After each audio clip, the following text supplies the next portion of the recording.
નમસ્કાર મિત્રો, હું સુનિલ પરમાર. હવે ઘરની બહાર નીકળો એટલે બે સમસ્યા સાથે લઈને નીકળવાની, એક ટ્રાફિકની સમસ્યા, એક અને ખારાની સમસ્યા.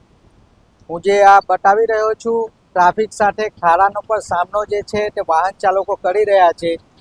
મહાવીર ટર્નિંગથી લઈને સ્ટેશન સુધીનો જે રોડ છે ત્યાં ટ્રાફિકની સમસ્યા જોવા મળી રહી છે. ટ્રાફિકની સમસ્યા એટલે જોવા મળી રહી છે કે આ ખારાના કારણે ટ્રાફિક જામ સર્જાય છે.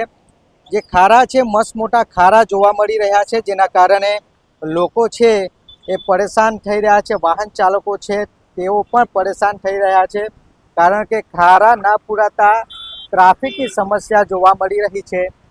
ટ્રાફિક આખા દિવસમાં ટ્રાફિકમાં જ સમય કાઢવાનો એવું જે છે તે વાહન ચાલકો જણાવી રહ્યા છે. સવારે નીકળો એટલે ખારા જોવાના, કાં તો ટ્રાફિક જોવાનું.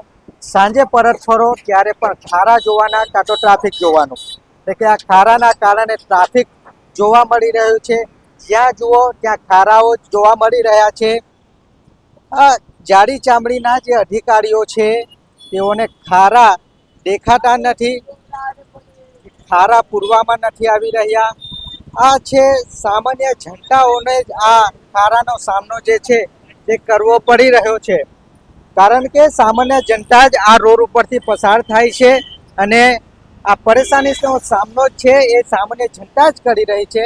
કે જાડી ચામડીના જે લોકો છે તેઓને આ ખારાઓ દેખાઈ નથી રહ્યા, કારણ કે આ સમસ્યાઓ છે તે આમ આદમીને જ વેઠવી પડે છે.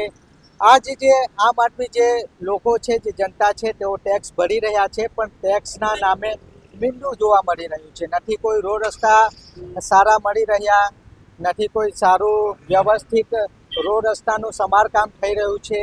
ખારા પૂરવામાં આવે છે, પરંતુ ખારા ઉપર પણ તકલાદી કામગીરી કરવામાં આવે છે. જો ખારાના કારણે કોઈ અકસ્માતનો ભોગ બને તો જવાબદાર કોણ રહેશે?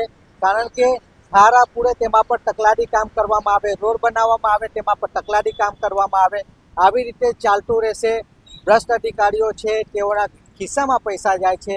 જે આ પૈસા છે પ્રજાના ટેક્સમાંથી પૈસા મળે છે, અને જે આ ટેક્સના પૈસા લોકોના ખિસ્સામાં, જે ભ્રષ્ટ અધિકારી છે તેમના ખિસ્સામાં જઈ રહ્યા છે, પણ પ્રજાને સારા રસ્તાઓ નથી મળી રહ્યા.